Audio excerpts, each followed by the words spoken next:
Can you hear me? Okay. Hello, I'm Koki Okutomi from Japan. Now it's evening and today's last talk, so I guess people are getting tired. So I will quickly or smoothly talk about my topic about the vibration isolation system for the cryogenic test masses in KAGRA.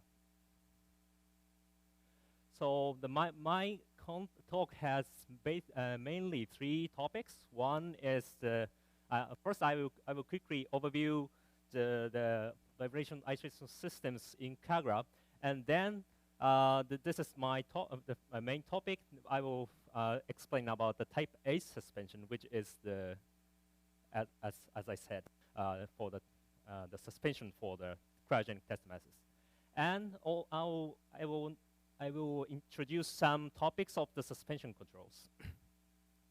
Oh, okay. This is KAGRA. The tunnel looks like this. It's completely different from the LIGO and Virgo other interferometers. So where are we now? This KAGRA is constructed underground, which is the same mountain of the neutrino detector Super Kamiokande in Kamioka, which is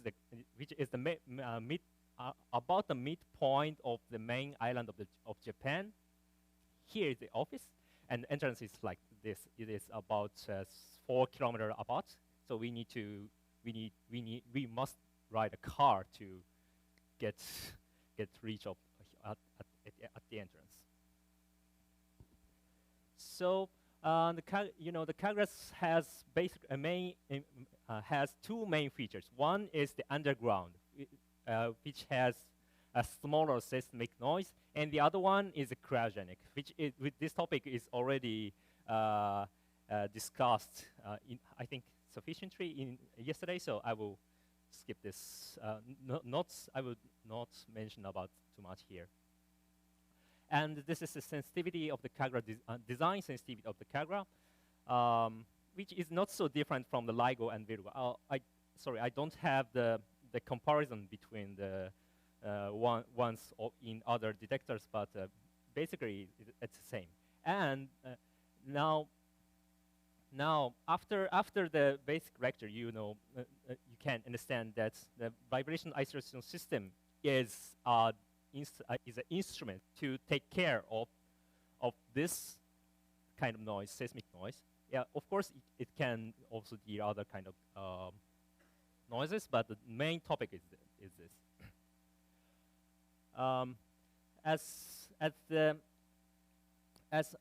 Fabian showed in advance, and also I guess Etris showed that the underground environment has low seismic noise level, especially in observational band above 10 hertz. This is the seismic noise spectrum. KAGRAs are the blue one, and the red and green are the other sites one. So KAGRA's underground site has about 1 or 2 order of magnitude smaller seismic noise. So I will review the vibration isolation systems in KAGRA. Now, basically, for the larger optics, we have 3 kinds of suspensions. From the in order of the large of the size, type A and B and BP. Type B is what Fabian and Enzo presented. So now type A has it's dramatically large size, so it cannot be. It's not good to show. This scale is not good to show whole the figure of the type A. So let's zooming out like this. Yeah, type A. Now you can understand the type A suspension has a so tall size comparing to the other types of the suspensions. And yeah, KAGRA has the dual recycled Fabry-Perot configuration. So type A is used to the 4 arm cavity test masses, and type B is used for the SR signal recycling mirrors and beam splitter, and BP is used for the power recycling mirrors. This is the CZ illustration of the KAGRA's vacuum chamber. Now, so to see in this figure, BP is placed there, B is placed there for 4 suspensions, and type A is here. And components, they have different number of the stages. Type A has 9 stages, and it is still a large system.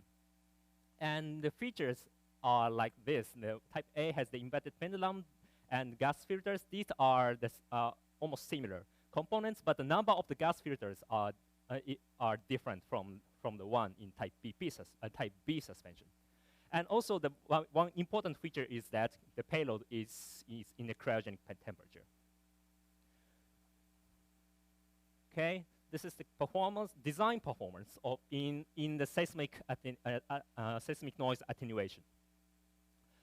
We set spectral requirement for the displacement noise of each mirrors like this, which is almost in the case of type A, the requirements is about 10 to the minus 19 meter per root hertz at 10 hertz. So you can see that there are 2 kinds of contributions. One is the horizontal contribution, and the other one is a vertical contribution. So basically, fundamentally, the variation of the interferometer cavity length, variation of the interferometer length comes from the horizontal motion of the mirror. But in case of the kilometer scale interferometer, or in our specific case, we need to take into account the vertical contributions, which are plotted as blue. Now, but not completely vertical is not doesn't contribute completely whole its displacement to the horizontal one. Before going the details of these degrees of freedom, let's say, yeah, as now Adilio explained, I will. Yep. Yes, this is the coupling coefficient we assumed. So this is what now I'm going to explain now.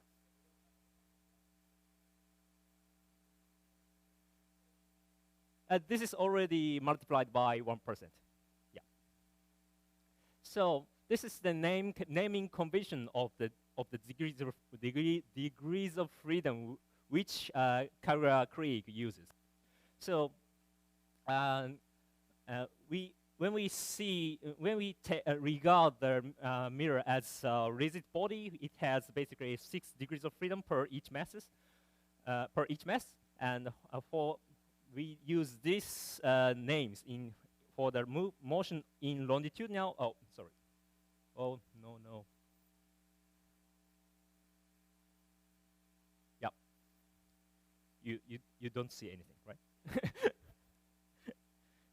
Okay, yeah. The L is the most important degree of freedom, and the vertical we call usually people said this as Z direction, but we call it as a vertical. And transverse, and for the rotational degrees of freedom, we call rho, pitch, and yaw. Pitch and yaw. Okay. So the important degrees of freedom are like this. Of course, L and the vertical couplings from the vertical to the longitudinal should be taken into account. And also, for the rotation, pitch and yaw is also important. You know, it's because it contributes the misalignment of the mirror. Then this is the how vertical motion couples to the longitudinal motion. This is the explanation. So in case of KAGRA, we made the inclination of the tunnel because of the in order to pump the welling water out of the tunnel. So we made an inclination of about one of 300 angle, so that the welling water can smoothly go to the lowest part of the tunnel, and we have some pumps to pump up the waters and go to the tunnel smoothly. So we have many pipes, and as you can easily calculate, this effect has a cap. Okay.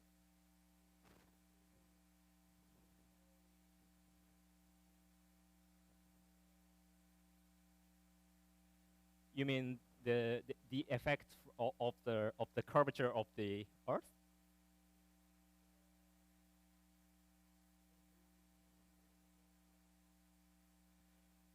Yes. So it means that when we go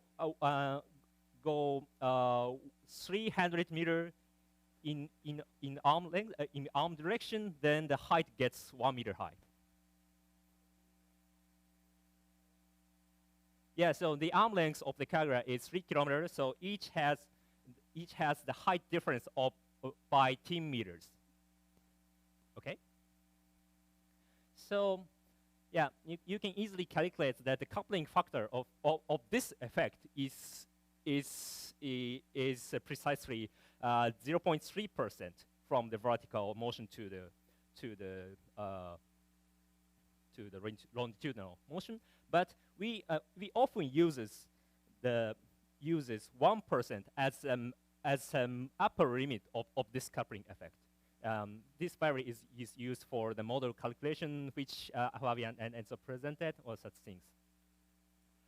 Then, yeah, the problem of this water wearing is not negligible. The water is it depends on the season, but the amount of the welling water gets so huge. Like sometimes the water can cover the floor of the arm tunnel, like this. This is the picture I took in one place in the tunnel.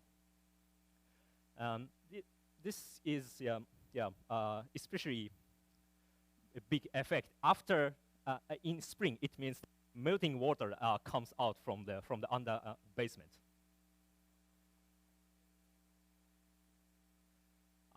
This this is not the artificial one, I guess. This is no. It's just like there is some water welling point on the wall, and it comes so much water from that point to the ground drainage. Okay, then.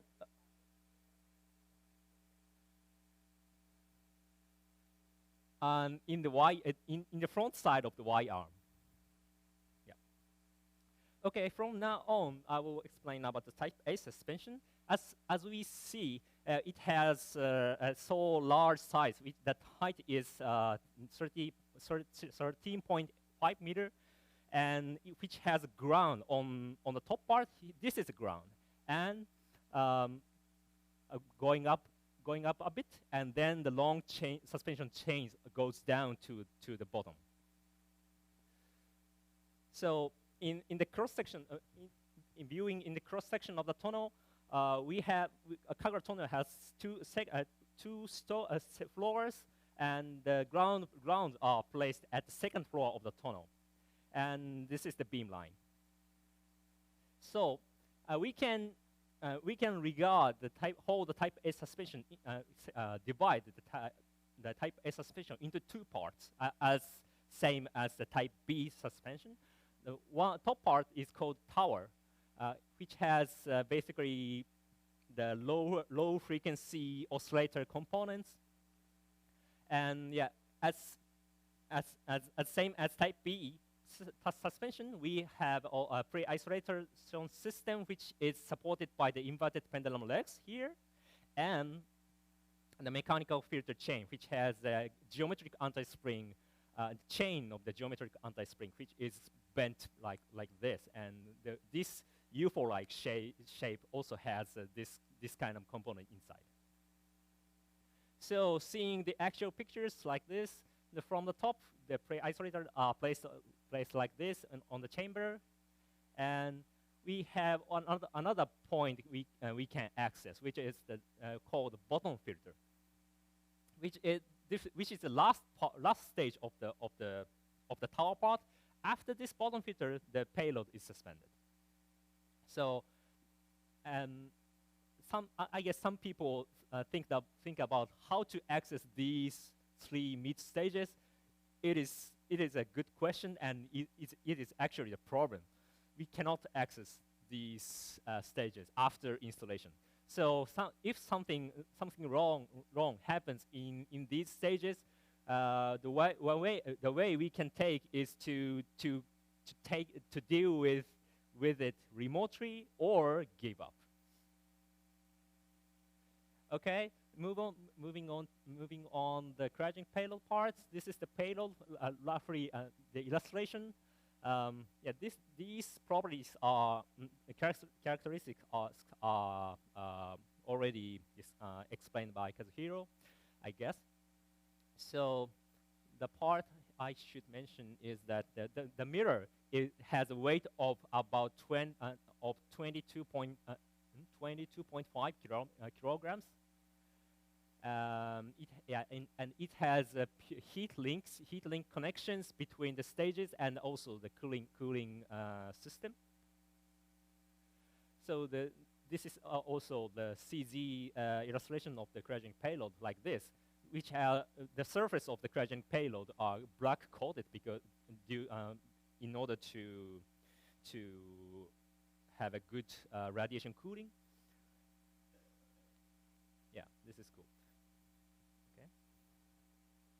And the actual pictures are like this. This is the cryogenic payload before installation, and after installation, cryogenic payloads are suspended with a single wire. This is come from the bottom filter, and the 4 whole stages are, yeah, we can only see it from the transverse direction.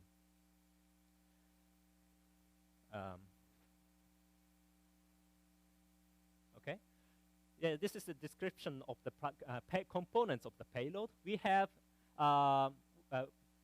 4 stages for the payload. The top part is called platform, and then their following stage are called marionette and intermediate mass and recoil mass. And each main chain masses has its companions called recoil masses: marionette recoil mass, intermediate recoil mass, and recoil mass. The total weight of the payload is about 200 kilograms. So to explain the difference of the structure in payload, I made a simple illustration like this. The room temperature payload has this kind of structure. It has intermediate mass, and we don't regard the bottom filter as a part of payload. It has an intermediate mass and the test mass stage, and its recoil masses. And also, but in the case of type A, we have the main chain and also the recoil mass chain. It's a bit parallel. So to make it clear, to separate the chain into each part, the room temperature payload adopted a branch structure. On the other hand, the type A suspension payload has a parallel chain like this. Each has both of the chain are suspended from the platform. Okay. Yeah. Now the heat link is of course important to do a good conductive cooling, but it on the other hand, it can be a problem in terms of the vibration. So you can see many heat links like a strap around connecting the stages here. It is made of the pure aluminum. And I don't mention about the details of the heat link here, but the problem is the vibration. So heat link can introduce the additional vibration from the ground structure or the cooling system structures. So this is the measured. This is the estimation of the vibration which heat link can introduce by all the cryocoolers are in operation. Yeah, actually, this red curve represents the heat link, the contribution from the heat link, and it can violate the requirement in around this frequency region. So now,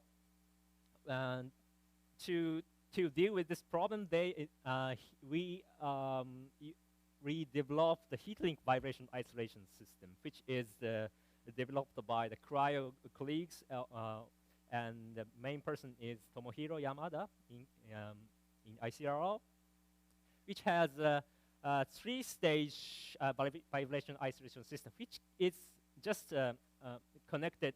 Each stages are connected by a simple mechanical spring, which the resonant frequency of each springs are like 3 Hertz, and the combination of these springs can realize this kind of vibration, seismic vibration attenuation from the cooling system part to and the payload itself. And the real picture are like this. The heat link from the cooling bars are connected to this frame, and that heat is subtracted through this strap-like aluminum plate. Then heat links goes to the lower stages, and the final stage will connect to the part of the cryogenic payload. Okay. Yeah, purely passive. So far. So the configuration of the heat link vibration isolation system are like this. Heat links in the payload are connected to this system from the marionette recoil mass here, and then it goes to the inner shield rigid structure, and then it goes to the cooling bar. It is connected to the cryocooler, and the real illustration, 3D CAD illustration are like this. It has 2 vibration isolation systems for the heat links. And with this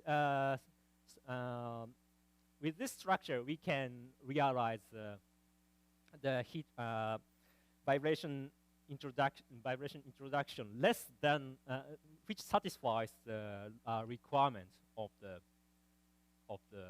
displacement noise. Now, it is attenuated by the response of the steep 3-4 pendulum like this. And yeah, from now on, the topic is a bit changed.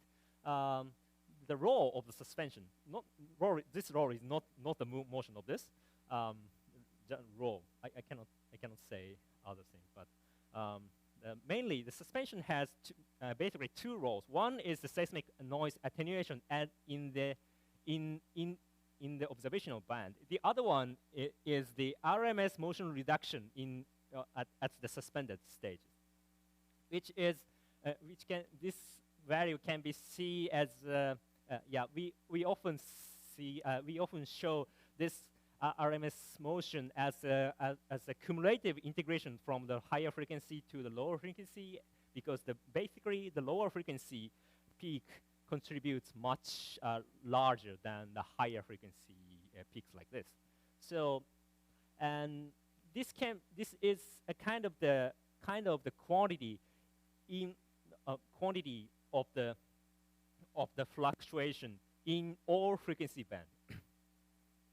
So to to keep the interferometer locked with a very narrow linear range of its control, we should suppress the amount of the RMS fluctuation at the bottom stage. So we engage some local control on each suspension, which are the same, almost the same concept as Enzo and Fabian showed. This basically each stages has each local sensors and actuator, and each sensor signals are fed back to each actuator. This is the basic strategy of the control, a local control. So now, yeah, I mentioned here that the number of degrees of freedom, the type A has totally 9 stages, and the number of the degrees of freedom are about 75. 75, yes. And controllable degrees of freedom are like about 30, because we don't care so much about the motions of these intermediate stages. Then, yeah, based on this concept, we dispose many local sensors like this. On IP, the horizontal it has horizontal 3 degrees of freedom, and relative vertical degrees of freedom in each gas stages. And the bottom filter, this stage is a bit special. It has 6 degrees of freedom sensing and actuation function with respect to the ground. This is on the purpose of the torsion mode damping, which I mention later, and the payload control, which is yeah, a bit complicated. And yeah, this is the description of the local sensors. I don't mention the details of them. These are basically the same ones which is used in the Type B suspension. So yeah, I will skip it. And also the actuators are the important point is that the sensors and actuators are basically co-located in each stages. But the situation is a bit different in a cryogenic payload, which the platform doesn't have any local sensors, and we have local sensors in marionette and intermediate mass and test mass. Payload had two kind of sensors. One is photoreflective sensors, which can detect the displacement between the main chain mass and its recoil mass. And the other one is optical lever, which is the famous sensor among us, I guess. So, which can detect the angular motion of the masses, suspended masses. And for the actuator, basically they're also co-located to the sensor, but the test mass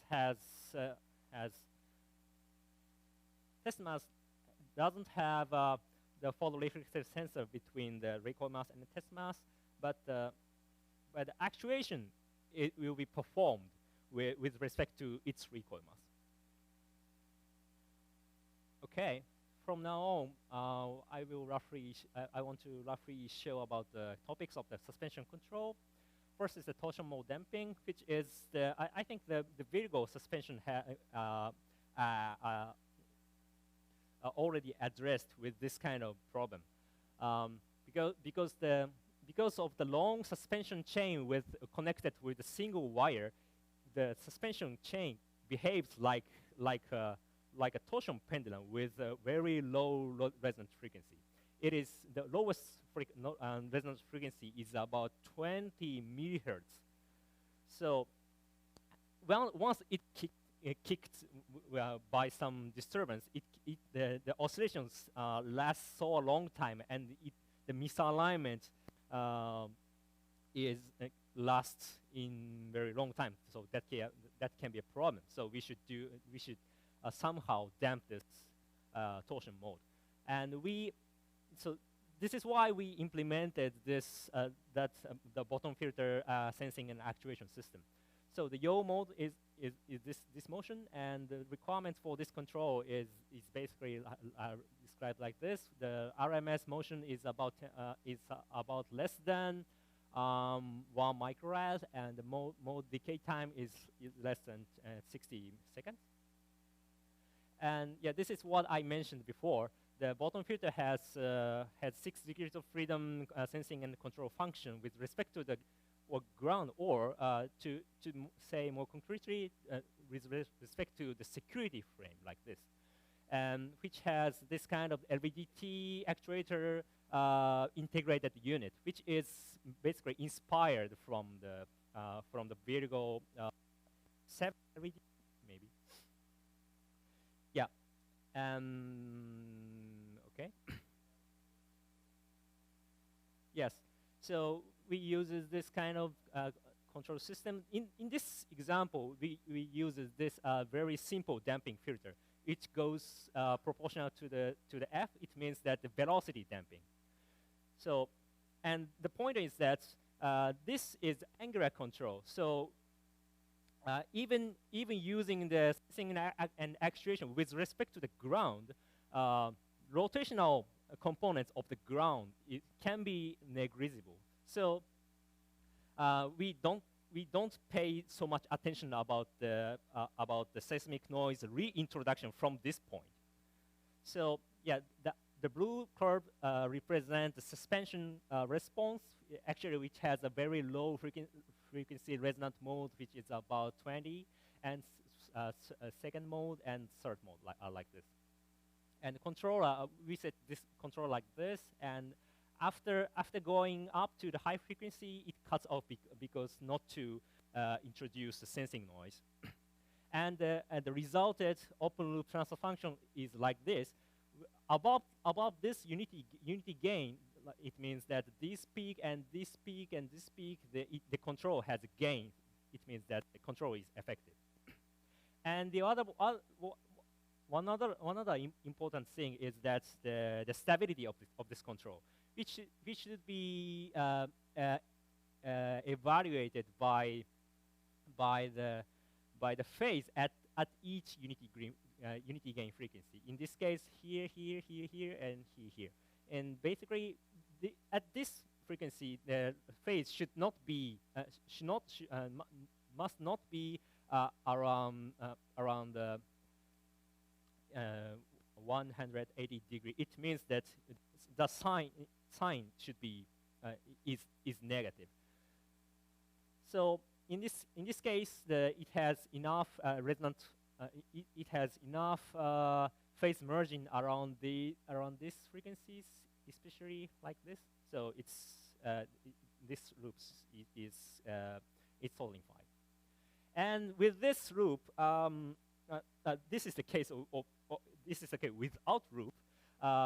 We did the decay time measurement in these torsional modes.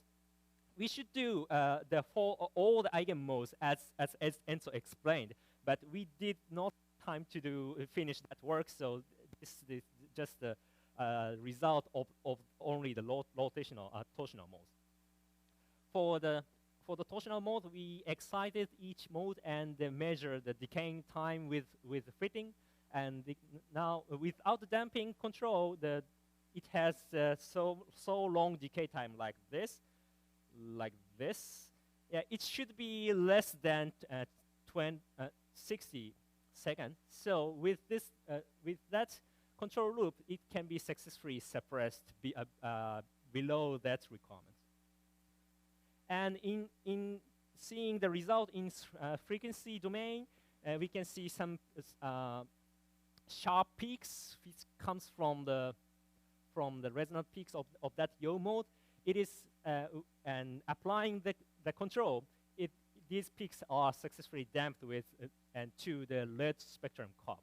It's still some spectrum peaks, but these peaks are mainly contributed from the coupling from the translational motions and also the ground motion itself, because this sensor has this sensor is mounted on the frame. So evaluating the RMS motion, it is actually, this motion is evaluated at the bottom filter. It means the in-loop sensor. So this value is just a reference, but with undamped system, it has about 1.6 microradian RMS, but with this suppression, the RMS motion can be suppressed by around about 0.3 or 2 microrad, which is less than the order of the microrad. Okay, the other one is the modal damping. I think its time is so long now. Okay. Okay, the next one is the modal damping of the gas vertical chain. This is what actually I did in my PhD thesis recently. That the concept of the modal damping is that decomposing the complex vibration mode into the simple monochromatic mode signals like this. So in this example, if we think about the one-dimensional W pendulum, toy model of the W pendulum like this, and we have for example, two sensors in each stages. The low, or this is time domain simulation, that if we read out the sensor signals from the low sensor, each sensors, the signals like this, the two eigenmodes are coupled. But decomposing the modes into this fundamental mode and one second order mode, the signal can be regarded as a monochromatic simple oscillation. So this is a concept. So I applied this strategy to the vertical modes because the vertical mode has less coupling from the other degrees of freedom, comparing to the L translational mode and like this. So conceptually, the type A suspension has 5 gas stages. It have 5 soft springs, spring system like this. Now here, the payload is regarded as one rigid body. So then the vertical mode it has like this. This is a kind of a bit messy illustration of this mode shape, but it looks like this. The fundamental modes are all masses moves commonly in common motion, and going to the higher order mode, the differential motion is bigger.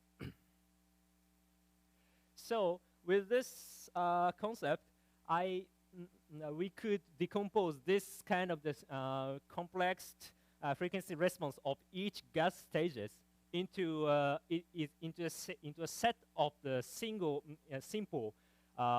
frequency response, which each of them looks like a single pendulum, and it has a kind of bit fraction of the higher order mode, which is basically comes from the inner structure of the payload. But so far, now in frequency domain, this peak is separated to comparing to the other lower modes, so it can be deal with easily. But yeah. Yes. Sorry. You're right. Yeah. So sometimes we miss some explanation of the jargons. Yeah, this gas is not a gas in air, geometric anti-spring filters chain. So yes, so the left one is the frequency response in stage basis, and the right one is the modal basis. Then this is a model prediction, which is derived with the SUMCON, which the two Enzo and Fabian mentioned, and this is a result. Yeah, actually, we can measure this kind of transfer function in each gas stages, and with the proper calculation, we can subtract the information of each eigenmode like this, and which can be decomposed into the approximately single pendulum response. So it means that the modal response can make the filter design much simple. It is not a practical merit, but also we need to optimize the filter design of this kind of local feedback in order not to introduce so much sensor noise into this loop. So this is not a simple merit. Then after using this model signals, we can do the damping like this. I use the similar simple shape damping filter as we saw in the bottom filter, torsional damping. Without damping, we can see significantly the peaks in low frequency, in lower order modes, and I think it is because some problem of the accuracy of the model decomposition. We cannot see the peaks in the corresponding frequency. But anyway, applying the damping, applying the first mode and second mode damping, these modes are successfully damped. But on the other hand, some higher frequency mode or some fraction of the higher frequency is excited. It is as I mentioned, because of the accuracy. So we should optimize more about this kind of the decomposition matrix or such thing.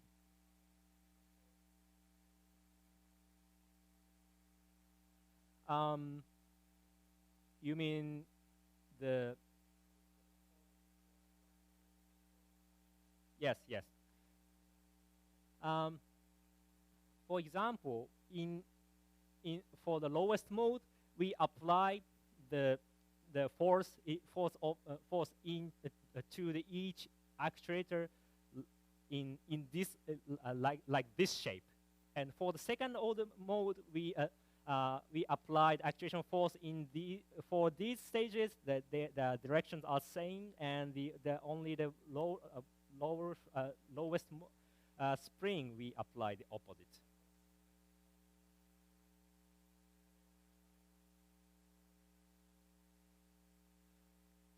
You mean the hardware? Okay. That is what actually I skipped a bit. Yes, the disposition of like this. Yeah, the gas filter. Each gas filter has a local sensor and actuator, which is like this. It's applied force to the keystone, which is the body. The geometric anti-springs are connected, and with respect to its body.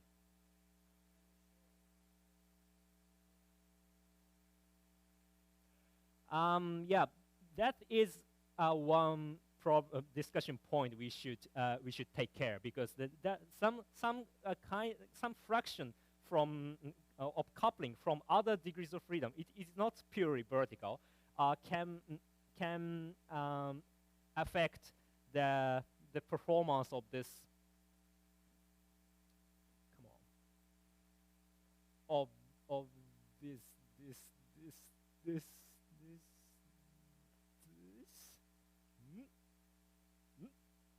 Hey. Oh, okay. This slightly coupled, because that effect is also can be seen in the response of the gas filter. We can see that the gas filter response is not purely has 5 peaks plus higher order one more peak. It has many messy peaks around 1 Hertz. It is considered. We consider that these all comes from such a coupling. It is not a purely vertical mode.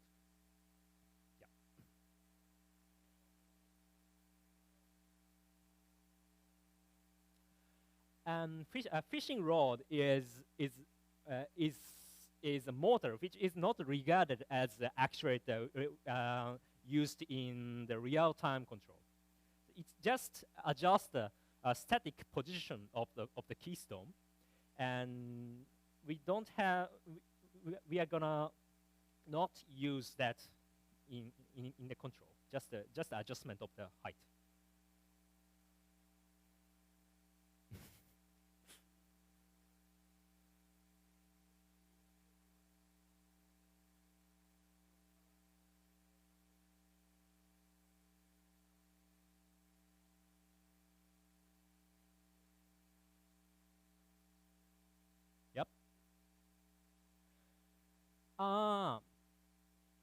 You mean, so the real system had, yep.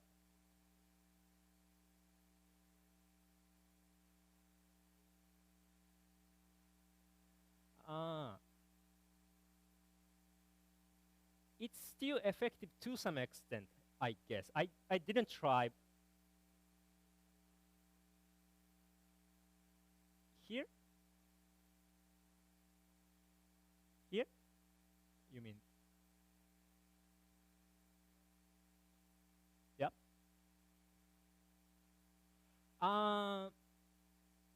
Sorry, if I could follow you correctly, you mean that if we turn off some number of actuators, it's the yep.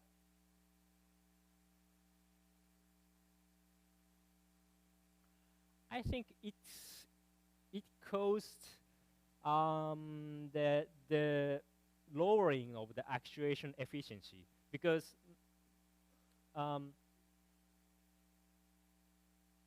yeah.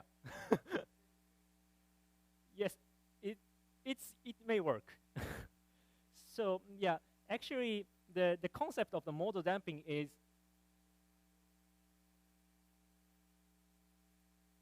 dimensionary.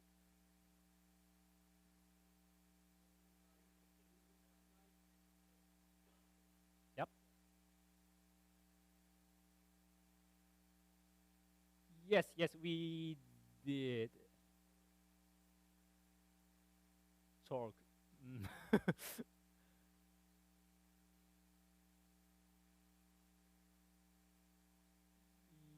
Yeah, torque.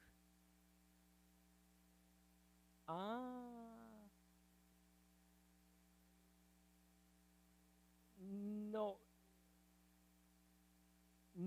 No. For the vertical actuator, it's a type of voice coil actuator. It means that only one. Yeah.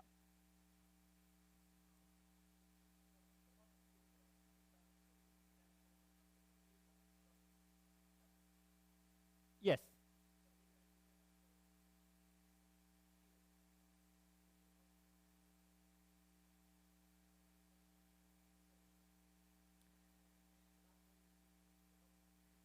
Yeah.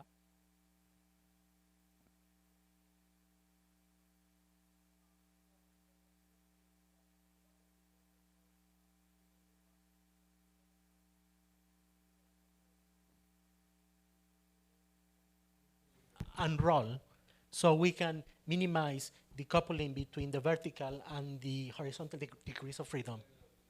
Yeah, in the bottom filter, and we also have that in type B system and BP. Just in the same path, because of that inclination of the tunnel, your mirror is slightly off vertical. Because of the compensation of the inclination. Right. And do you think you couple the vertical motion with pitch? Yes, to some extent. But the amount of that coupling should be small, because we will adjust such a pitch motion of the mirror by using the marionette, which is placed on the payload, and which is I don't I don't have the number how the suspension point is close to its center of mass, but it depends on that amount. Yep. Okay. So now still this needs some more optimization, but it can working so far well. So this is one concept. The final one. Yep.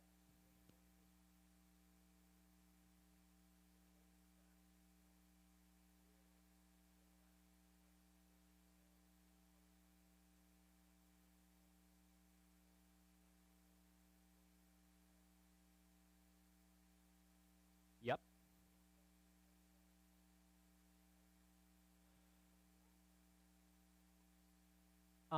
In this case, I should do the the the alignment of the mode shape to the real system.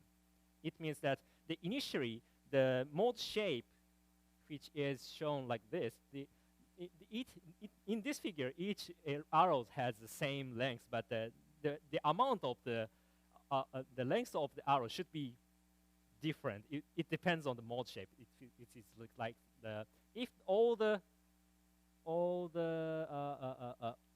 all masses have the same mass, it is completely symmetry. So it can be all the arrows or the amount of the mode shape should be not same, but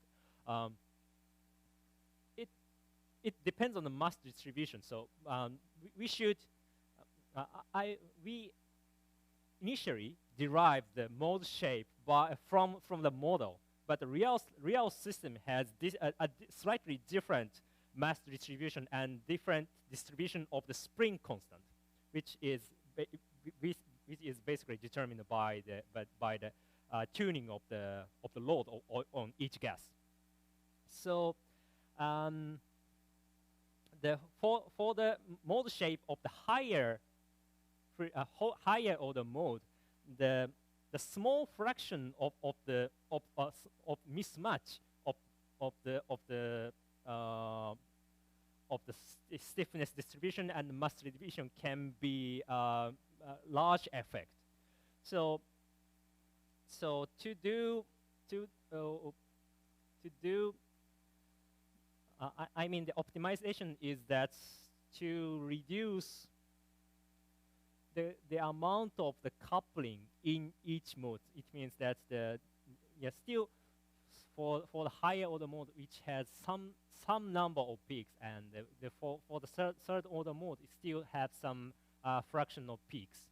So that should be like this, just a simple response, a simple second order low pass response. But in this case, that the effect of that coupling is, of the model accuracy of the model decomposition is not sufficiently not sufficient. So we can do the iteration of so-kind diagonalization of the sensor of the model decomposition matrix, which is a similar procedure as done for the LIGO and Virgo sensing matrix or driving matrix diagonalization.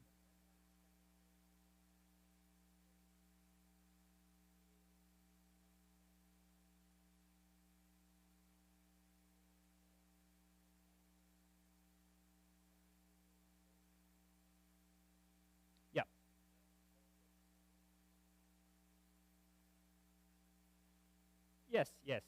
So in that sense, we don't stick so much about this this optimization. We should do more. We should make an effort in other part, like the strategy of feeding back to only, for example, only for the top stage, and for lower stages we don't feed back it to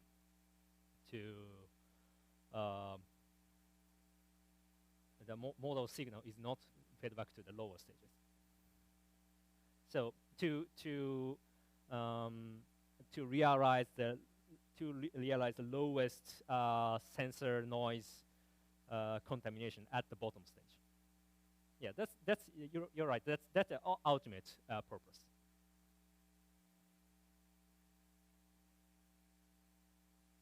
Okay, my answer can make sense.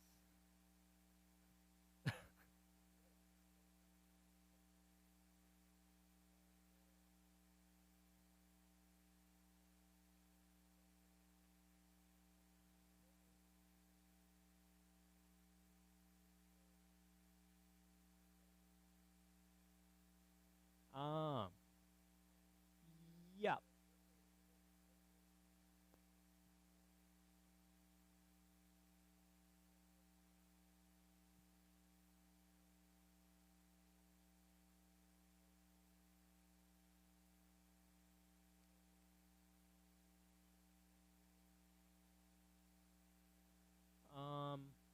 Yeah, for this measurement, I apply this strategy to the vertical motion, but it can be also useful for the local damping in the payload, because the payload can basically has a less powerful actuators.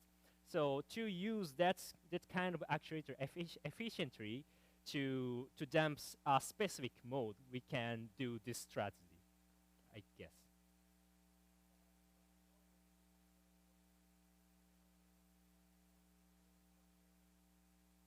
Many of those resonances are not in the observation band.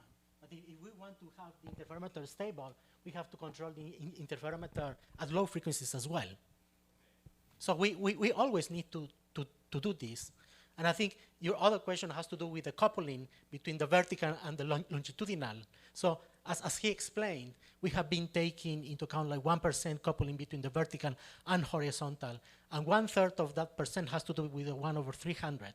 So the real coupling, we still have to measure it because we still don't have an interferometer that we can use as a displacement sensor. So that is still something that has to be done. You know, it might be less than 1%, but we'll find that out soon.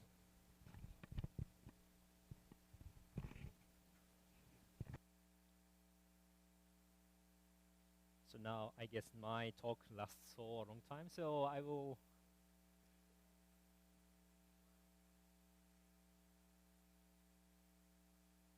That's possible. Yeah, basically. Yes, yes. Yeah, but yes, that's true. But it can damp these peaks like at the same time with like using this, for example, using F0 top gas filter, feeding back to these peaks with a simple or more complex.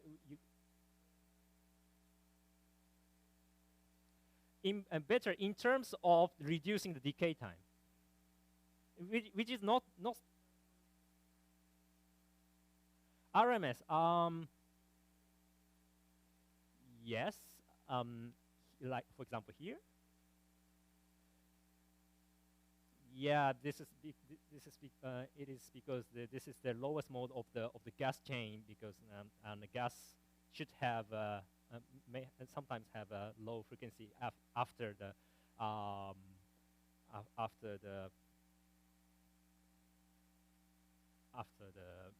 strict tuning. Yes. So this is not the only way to go to the goal. I mean, this can also be a strategy to apply the local control or other strategy. Then yeah. So it's now. Koki, how many transparency do you still have? Transparent? Yeah, slides. I'm sorry. Yes.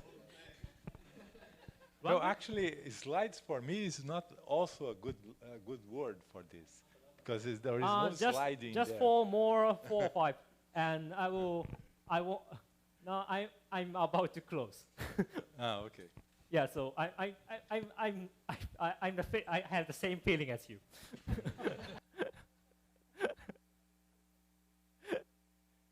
Okay, yeah, thank you for the patience for a long time. Yeah, just quickly, I show the just last part of the topic, hierarchical control, which is now the commissioners in KAGRA are ongoing, which is that the concept of the as I explained, the lower stages has less powerful actuators, so we need to use efficiently these arrays of this suspension actuators, so that's to realize the interferometer lock with the combination of the frequency servo, like this, and actuator power coils powers are, oh sorry, the opposite. The test mass has this, marionette has this, intermediate mass has this. Sorry, it's my mistake. And now, yeah. Now we are trying to do the mass lock. It means the feeding back some signal, the interferometer signal to the mass. It means the suspension, and to lock the interferometer. So now, yeah, I don't go the details. I just now at the point of doing such thing, and now it's making progress. Oh, okay. And that and still many to do, because we have 4 type A suspensions, and each system has many stages, and so complicated systems. So we need more calculation about all of them. So, and of course, not only the local control, but also the global control is needed. Then, yeah, the summary. This is the what I made, so-called type A snowman. I don't know. You don't forget about the number of stages are less than the actual type A. Yeah, but I want to say that now all the type A suspensions are cooled down and the commissioning. We are now spending exciting time. Yeah, that's it. Thank you.